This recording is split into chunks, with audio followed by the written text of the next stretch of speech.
Cila e varianti. È un problema scottante che emerge molto spesso anche nei commenti che mi vengono fatti sul blog, sui canali YouTube e anche su Facebook. Perché è un problema ricorrente? Perché il nostro ordinamento allo stato attuale non prevede la possibilità di presentare Cila in variante in corso d'opera e peggio ancora le varianti finali. È un po' una contraddizione perché stiamo parlando di un qualcosa, di una serie di interventi edilizi che sono qualificati edilizia libera soggetta però a comunicazione, soggetti a Cila, cioè soggetti alla comunicazione inizio lavori asseverata. Asseverata da chi? Da un tecnico abilitato iscritto all'albo, quindi geometri, architetti, ingegneri e periti industriali. Bene, anzi male, perché l'attuale testo unico nella formulazione vigente alla data di oggi, 19 marzo 2018, non prevede questa possibilità. Si spera che nel giro dei prossimi mesi il legislatore porti delle modifiche, delle integrazioni a questo aspetto, perché effettivamente pone alcune difficoltà applicative. Vediamole nel dettaglio con questa slide, con la nostra lavagna elettronica. Allora, vedete bene qui che si presenta la Cila in questa fase, quindi abbiamo l'inizio lavori e fin qui è tutto ok. Perché viene presentato lo stato attuale, lo stato dei luoghi che è coerente allo stato appunto di inizio cantiere, quindi negli eventuali elaborati grafici, nelle documentazioni fotografiche, insomma in tutta la documentazione compare lo stato, chiamiamolo di partenza, di inizio lavori, lo stato attuale. Bene, ora si fa riferimento a ciò che rientra nell'ambito della cosiddetta edilizia libera. Ora, è anche vero che rientra nella possibilità di presentare la Cila una serie di opere, tra cui quelle di frazionamento o accorpamento delle unità immobiliari senza opere strutturali, senza aumento di volume, o comunque ne parlo ampiamente nel video della manutenzione straordinaria, ok? Per cui se non l'hai visto consiglio di vederlo. Però con la Cila si possono presentare gli interventi in manutenzione straordinaria, e fra questi vi rientra appunto anche il frazionamento leggero, o proprio le ristrutturazioni leggere. Cosa intendo per leggere? Cioè gli interventi di trasformazione delle unità immobiliari esistenti che però non superano certi livelli e certe tipologie di opere connesse, perché invece sappiamo bene che la ristrutturazione edilizia è un intervento che comporta una trasformazione in tutto o in parte dell'organismo edilizio rispetto a quella dello stato previgente. Quindi, riassumendo, con la Cila si possono presentare le pratiche relative a manutenzione straordinaria che non coinvolgono le opere strutturali, e quindi fra queste ipotizziamo che ci sia il tipico frazionamento, chiamiamolo leggero, delle unità immobiliari, e che comporti anche modifiche interne. Bene, ammettiamo che in corso d'opera si renda necessaria una variante per motivi tecnici, oppure non so, il committente cambia idea perché vuole fare una camera più piccola rispetto al progetto iniziale, quindi c'è da spostare un tramezzo.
questo solo perché uno ha presentato e comunicato lo stato in corso d'opera, quindi effettivamente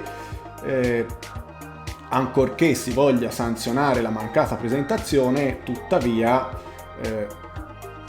diventa quasi una contraddizione poter presentare una variante in corso d'opera con una SCILA, che tra l'altro quindi si sta parlando di un ambito soggetto in teoria ed edilizia libera, però viene sanzionata con questo importo, quindi mi sembra una contraddizione notevole. Infine, nell'ipotesi in cui si rientri nella situazione di opera compiuta e quindi di dover presentare proprio la variante finale con l'opera compiuta in tutti i termini o l'opera eseguita, non c'è neanche la riduzione dei 2/3, ma è di 1.000 euro. Perché? Perché non si verifica una delle due condizioni che abbiamo visto prima, quindi non c'è l'intervento in corso di esecuzione, ma l'intervento è compiuto, è eseguito.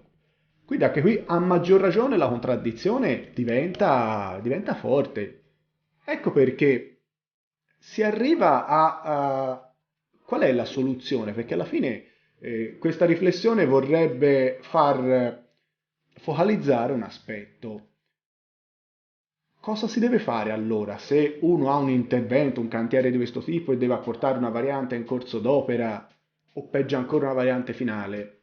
Il primo scenario è che paga le sanzioni come dispone il testo unico per l'edilizia, quindi paga questo e adempie a quello che dice il testo unico, paga queste sanzioni pecuniarie e stop. Scenario B, che però anche questo è contraddittorio. Cosa fa il tecnico insieme alla signora Marcella? Devono presentare una SCILA non dicendo che le opere sono in corso di esecuzione o peggio ancora già compiute, ancorché già in corso d'opera o compiute.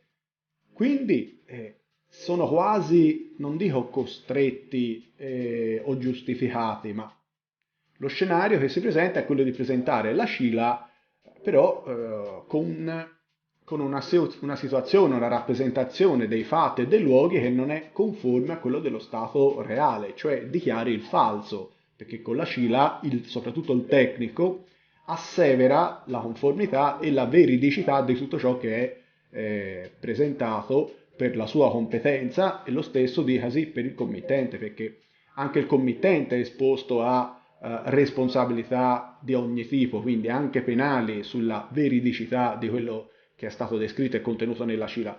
Quindi si arriva anche qui a un paradosso, cioè nel momento in cui per un intervento, chiamiamolo leggero, debba essere necessaria presentare una variante in corso d'opera, una variante finale, si arriva al paradosso appunto che uno possa o debba ricorrere a fare una dichiarazione falsa e quindi non si espone più, non rischia più, anzi non vuole ovviare al pagamento di questa sanzione pecuniaria, di queste due tipologie di sanzioni pecuniarie, però si espone al rischio di una eventuale verifica e quindi anche l'accertamento di una falsità dello stato dei luoghi.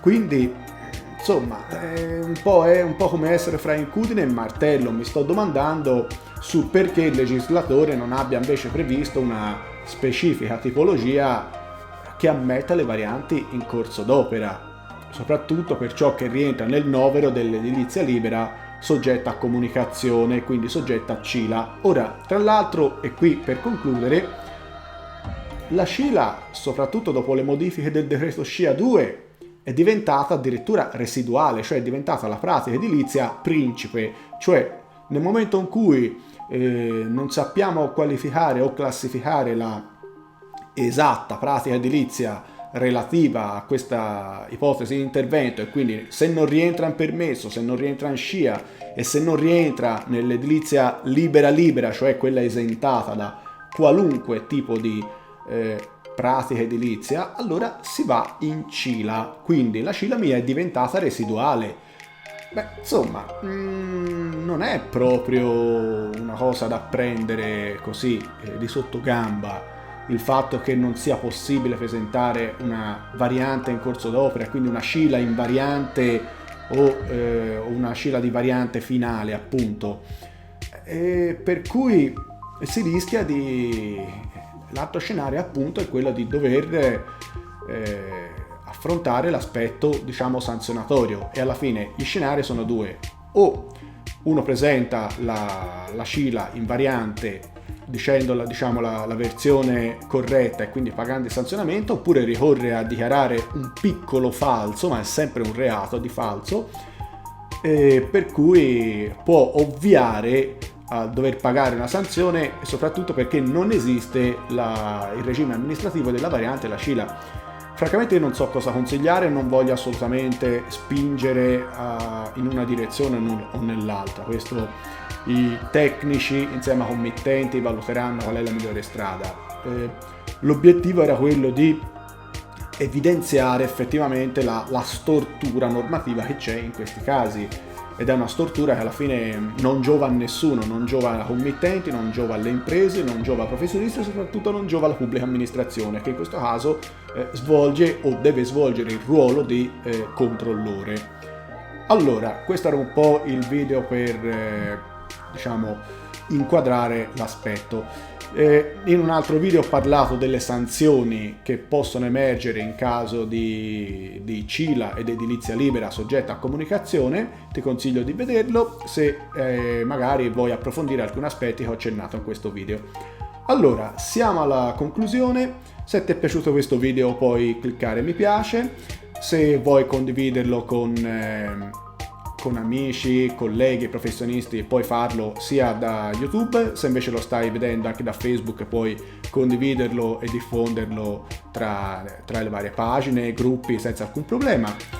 Infine, se vuoi ricevere gli aggiornamenti dei prossimi video o fare quesiti, puoi farlo iscrivendoti al mio canale YouTube o semplicemente iscrivendoti nella mia pagina Facebook.